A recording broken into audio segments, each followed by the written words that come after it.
Asa, welcome to the podcast. Richard, thank you. Thanks for inviting me. It's good to be here. Thank you for coming on. Thank you for travelling over. Yeah. How did you get into the fenestration world? Interesting question. So I've always worked for my father. So his first business was called Ace Fixings, Construction Consumables. Right. And Dad would have sold PVC door panels from a company called Portal back in the day. Right. And one summer we couldn't get supply, no disrespect to Portal. And we decided to go into manufacturing. Well, he decided to go into manufacturing. So bought his first vacuum form machine, first few molds. And we started manufacturing PVC door panels. So that would have been, I think it's 30 years this year, 30 years in June. And I left school straight away. So at 16, I was gone. And wanted to go and play golf for a year. That didn't happen. Dad found out and put me into the factory for good or ill. And I joined the company in October 1995. So this will be my 30th year with the business too. So I started on the factory floor the first year we started manufacturing PVC door panels. Wow, that's quite a jump. But I could understand he wanted to control his supply chain. Yes, pretty much. Well, what you'll find with us, and I'll maybe talk about it later too, is you don't get the same level of supply in Northern Ireland as you may be more used to in the rest of the UK. What we found was we always ended up doing it ourselves because we couldn't get the supply chain to deliver for us. So what was the next step after that? So PVC door panels, 1995, the market was exploding for them. There was a lot of demand, specifically for us in Ireland and Scotland. We won a couple of contracts with, I think, Fife Council. We still supply them to this day. We had moved in from 100 door panels per week up into 250, 300, 400. So it was a nice period of growth for the business. In 95, 96 and 97 I was in the factory. In 97, 98 I hit the road as a salesman. Right. Yeah, so my trusty 306 with no air conditioning. Oh. It was and no mobile phone. No mobile phone, so phone calls were made at the hotel at night. I hit the road. I did the east coast of Ireland.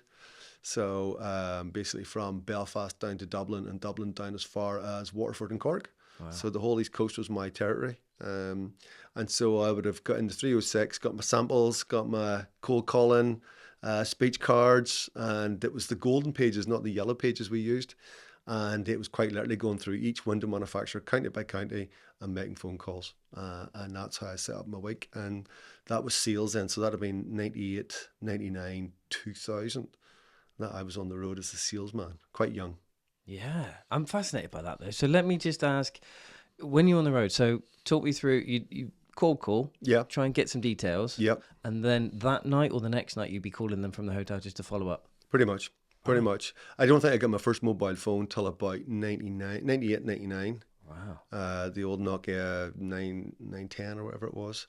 But no, you'd have made phone calls from the office at the start of the week, Monday morning, to set up your week so who could see you. And then for people might change whatever, you had to have more phone calls then just at night from a hotel or during the day. But I just remember that first year, no mobile phone. Wow. No, it's. I don't think there's some salespeople out there that just couldn't do that now. I just don't know how they survive. Well, you have to try and plan your week. So again, it was county by county, and to see how many sales calls you could get, in a week, and how many were worthwhile, and how many were just useless that you couldn't. People would see you and then they wouldn't be there. So it was very hard to qualify your run. I always felt in those days. So did you find that an important next step for you within the business? Yeah, I'm not the greatest salesman. I felt a lot of rejection. Genuinely, my father would talk about the alligator hide. So you have to be tough enough to take your rejection and go on to the next call as if there's nothing wrong with you. I took a lot of it to heart.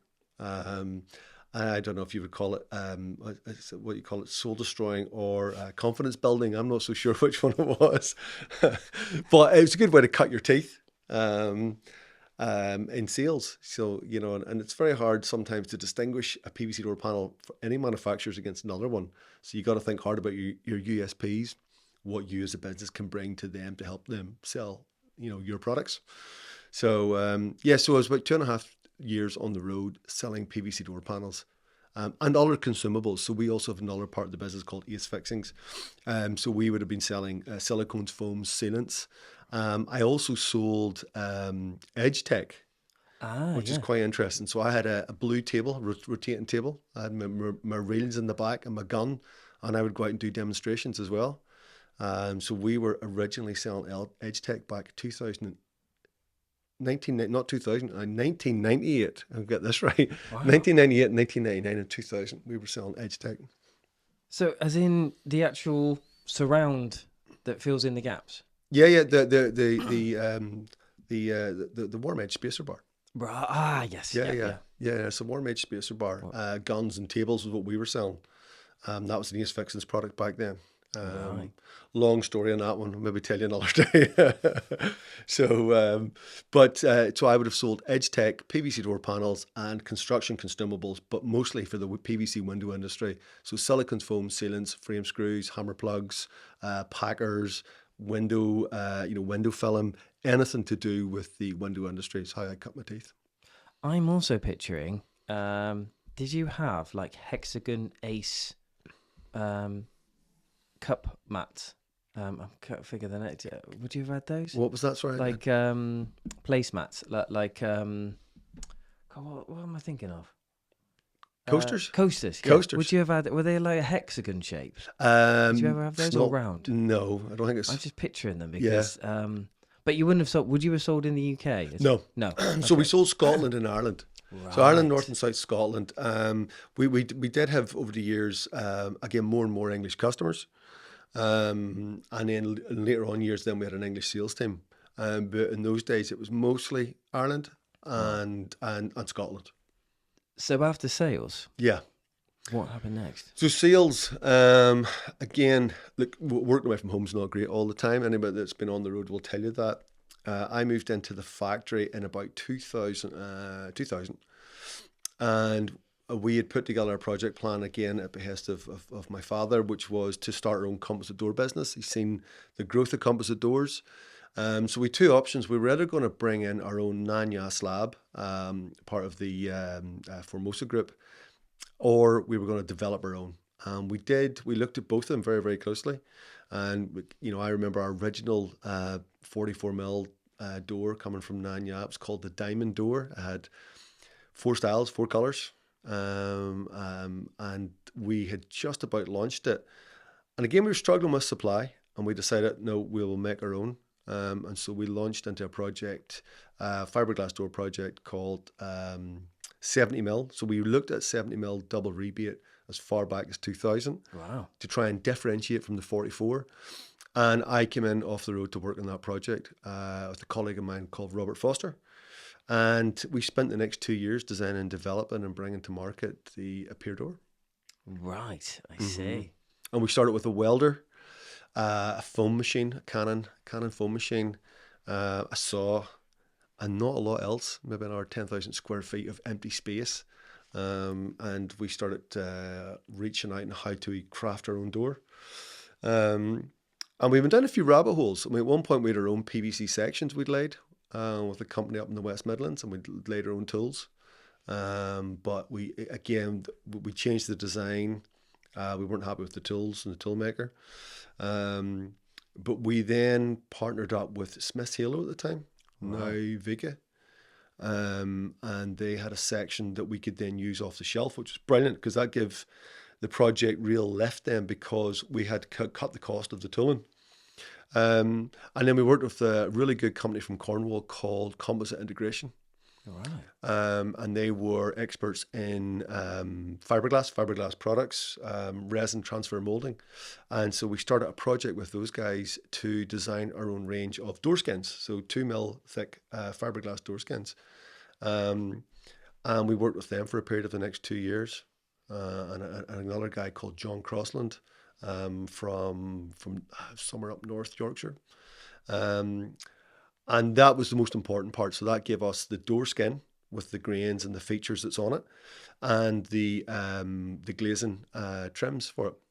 Right. So that took about 2.5 years. Took about 2.5 years to get all of that tooling and all of that design and testing perfected. And then we launched to the market in we were ready in 2003, but we waited for GlassX 2004. Right. Yeah, So sensible. Makes yeah, sense. so and that's when we brought the Apeer door to market, and that was GlassX 2004. Right. And it's, to my mind, it was the first, excuse me, 70 mil composite door in the market.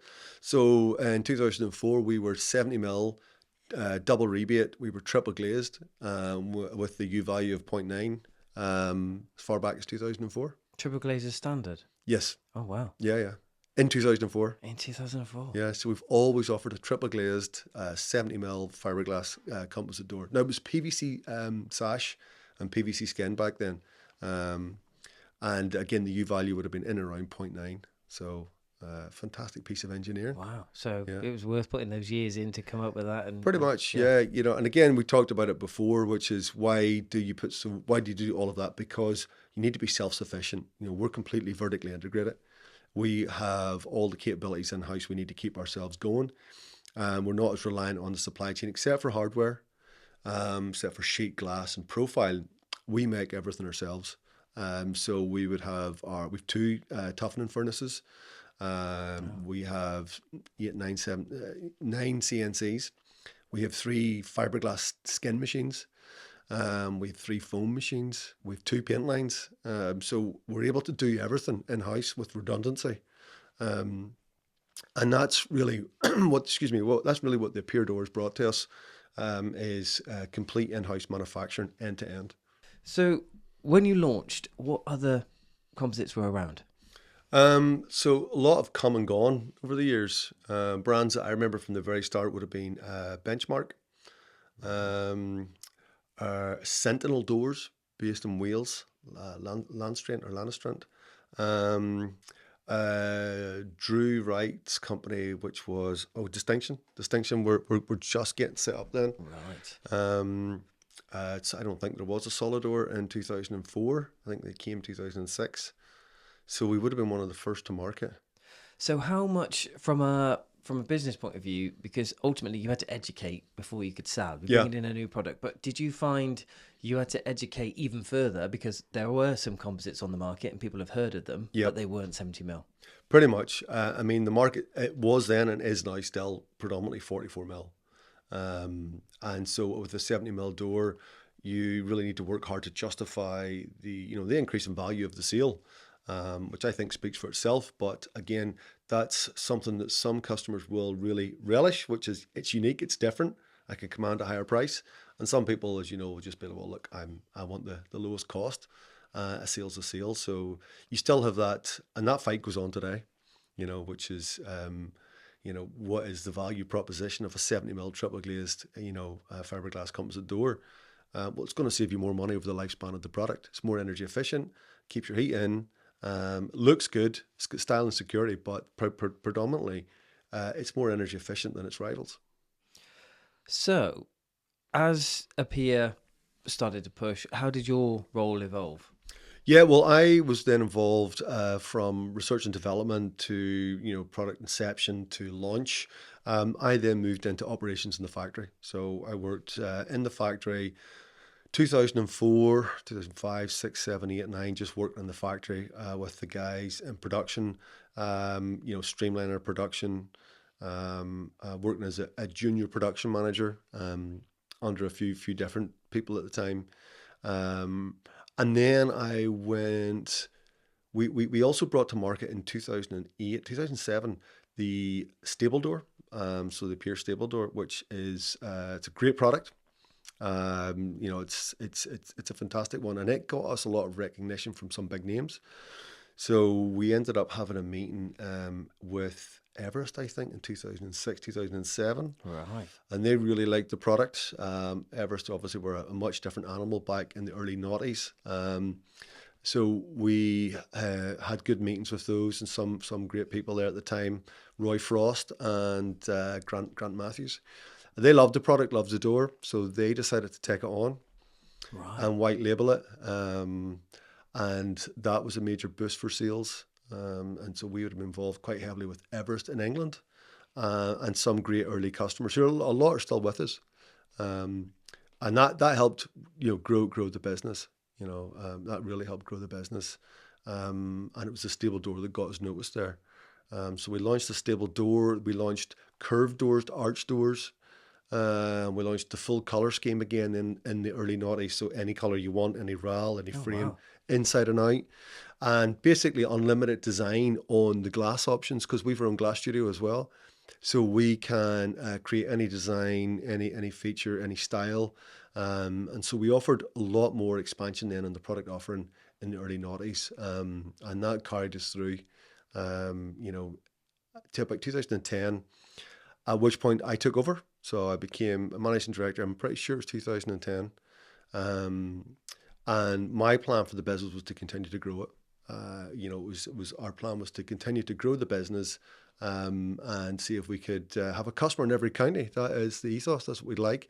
UK and Ireland, we'd like a customer in every county, and I think we're getting close to it. Wow. So, I want to ask you if is there a limit to the county? Can you have? Is it just one per county? Well, there's definitely. It depends where you're at.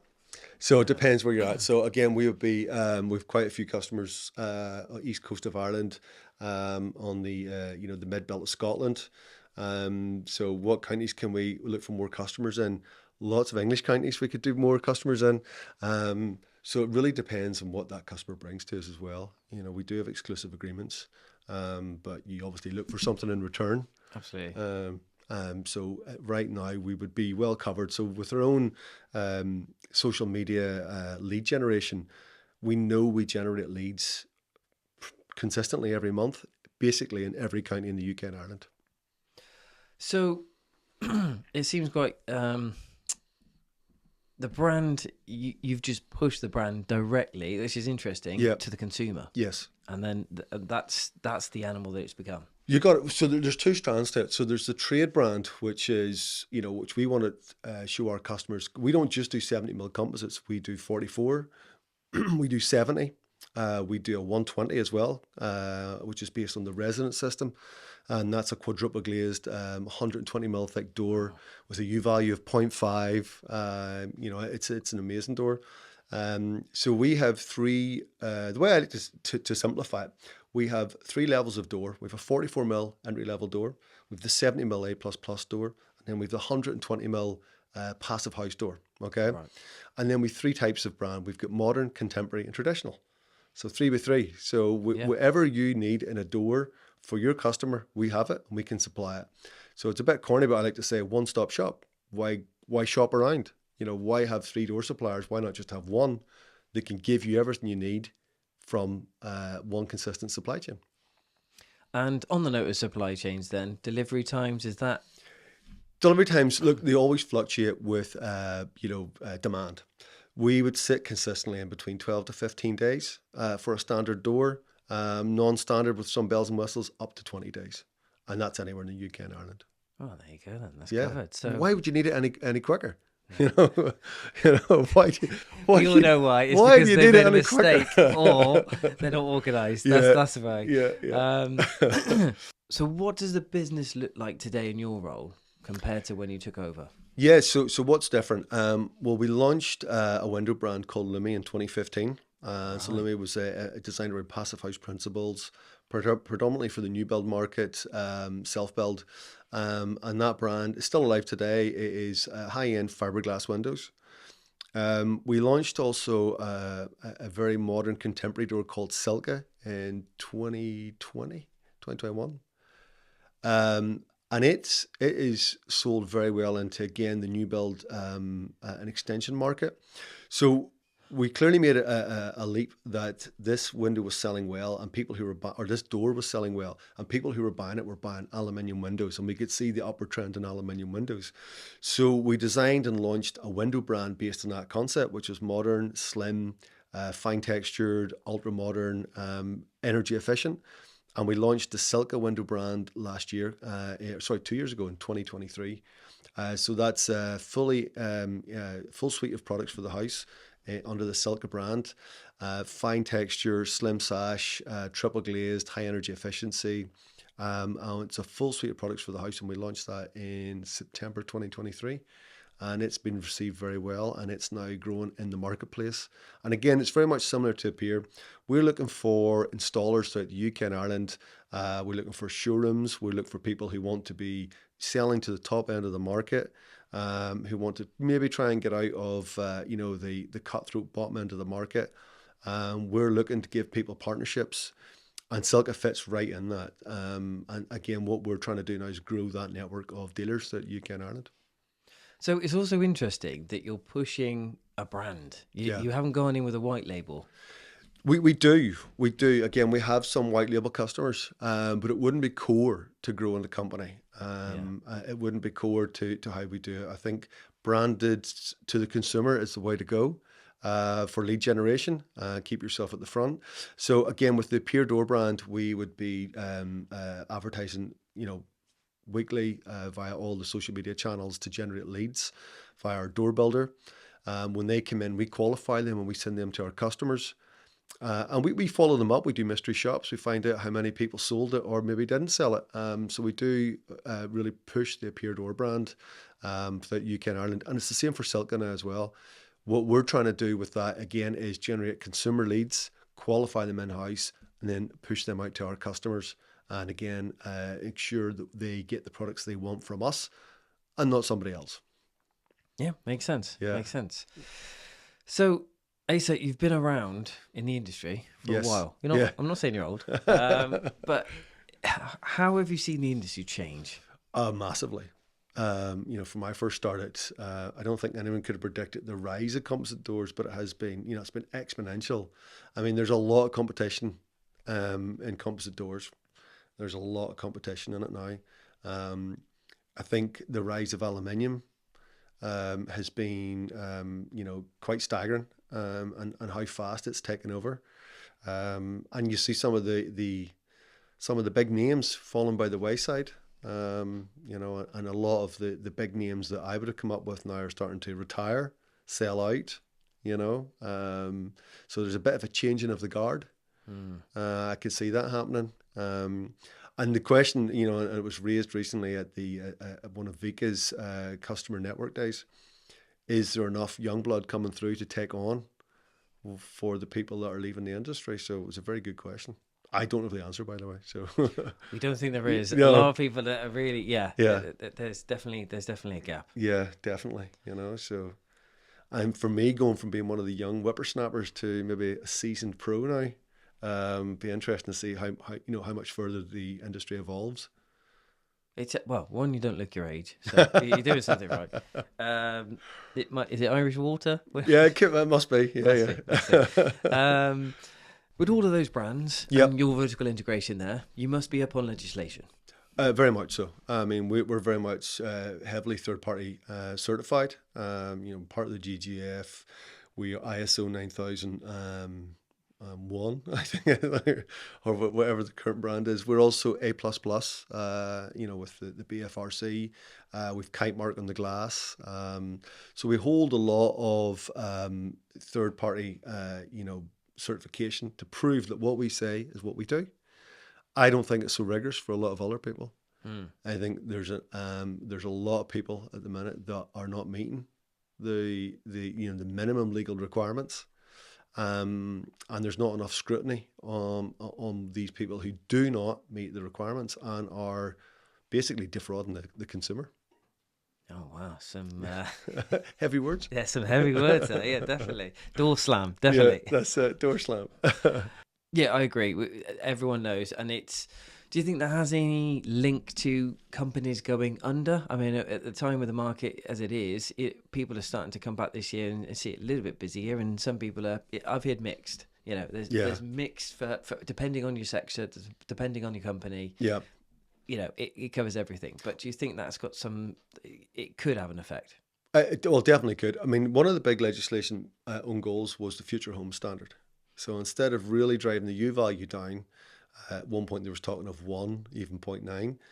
They sat on the fence at 1.4, and then they brought in this, this new system now that will drive people having to meet the standard, but the standard didn't go low enough. Is my opinion on it. But there needs to be the right scrutiny and regulation, because it costs a lot of money to hold your third-party certification. It costs a lot of money to do the right things. Yet, if somebody else can compete by claiming superior performance at a lower price, what does that do to us? What does that do to the industry? And there's a few scandals brewing. When one of them comes out, the question will be, well, how do we police the industry? Who was really looking after it? What does it say about our brands and our industry that people can get away with such large-scale fraud? I think you're right, yeah. And I think from a consumer point of view, they already think our industry, I mean, White Gold didn't help the show, No. but all of that is still very much so. They treat the salespeople the same, and there's a stigma about it. Yeah. And it's not fair, and it's not just, it's not right, because as far as I'm aware, the industry is a really good industry to be in. I love it. I wouldn't change it for the world. And it does all of us a massive disservice when there's people who are just wantonly cheating, and getting away with, again, defrauding the consumer, but also defrauding the installer, who ultimately bear the responsibility of selling products that 100%. don't meet the legislation. And the manufacturer will get away with it. And now, whether that's foreign imports, whether that is, manufacturers, unscrupulously just cheating their way to a sale, it's ultimately the installer who has bears the responsibility to the consumer. And that's, and that's the person that's really left out in the limb here, is the installer. No, you're right. They are, I mean, we say it all the time, they are the front line. Yeah. Without them, the whole industry does not exist. Yeah. They're sitting on the sofas, they're selling the doors, they're getting them out there, and they take everything, including that 10-year warranty. Yeah. So when companies change, or they go down, they come back, it's still on the installer. Yeah, exactly. And that's something, and you want good companies that can last the test of time. You want good companies that can be there when if there is a problem, and there's always going to be problems. It's what you do about it, and how good is your word and your commitment. There's enough 10-year warranties out there that are not worth the paper they're written on. And I think there needs to be more scrutiny on the industry, that people who claim what they claim are certified and are audited, and that it's legitimate for the rest of us. So that is quite a journey, Asa. In all of that journey, is there a low point that sticks out for you? Oh, wow. Low point. 2008, 2009 crash would have been the biggest low point. We had to downsize the company considerably. And that was a big crash. I still remember it. COVID. COVID was a big, massive shock. I'm sure everybody else felt the same. I remember locking up the factory and thinking, will we ever open it again? Genuinely. And the staff the night before, some of the panic had set in. I'll never forget that. They were pushing past me out the gate, telling me stick my job, I just remember the panic in those first couple of days had really sort of got into everybody. And I remember those first 5 or 6 weeks, and we had made a clear decision to pay our staff and pay our suppliers. And I'd never seen a bank account drain as fast in all my life. And the relief when the first, COVID loans came in. So those were pretty trying times, Yeah. But I think from everybody I've spoken to in our industry, they were all the exact same, And I think what also showed me at those times was the people who, good customers and good suppliers, looked after each other. And the ones that closed up shop and ran and didn't pay anybody, ultimately, I think a lot of them paid the price. Yeah, I think COVID, it definitely brought that out. It definitely, you can see, and in fact, we're starting to see it now off the back of that. You can see the companies that really were thriving in COVID because everyone was buying. Now it's getting to be a bit more like normal business resumes, and you've got to work at your marketing, you've got to build your brand, and all those things are starting to fall by the side. And that's why, not the only reason, but obviously it's harder for everyone. Well, the boom times are definitely over. The COVID boom is gone. We're very much back to, pre-2019. I think we're there again. You have to fight harder for your sale. So again, increases competition, which ultimately is better for the consumer. But the competition has to be fair. I'm going to come back on this point. It's got to be fair. We need a fair playing field. You've got more to say on that. Yeah, I might have more to say on that later. Yeah. So the flip side of your low point, is there a high point that sticks out for you? High point. We won Best New Product in 2015 for the Lumi window system, which was a big high point for us. Yeah. Absolutely loved that. You know, and we've built on that very much with the Silka Seamless, and turned that product into the success it is. You know, and quite a few other products came out of that as well, like our Silka doors as well, which were part of the Apeer range. So winning that was a big success for us. You know, it was a high point. Yeah, good high point. Yeah, good. Last question, sometimes the hardest. If you had to spend 2 weeks on a desert island with someone from within the fenestration industry, who would it be? It would have to be Paul Godwin, you It know. comes up a lot. Yeah, it'd have to be Paul Godwin, you know. But 2 weeks, you know, I could do a weekend maybe. I'm sure there'd be a boat somewhere you could Yeah, jump on if you yeah. need to. We need a floating gym palace to keep us happy. Yeah, Paul Godwin. No, that's fair. That's fair. Asa, thank you very much for your time today. Thank you, Richard. Brilliant to have you on, and you're welcome back anytime. Keep us in the loop. See what happens. Much appreciated. Thanks, now.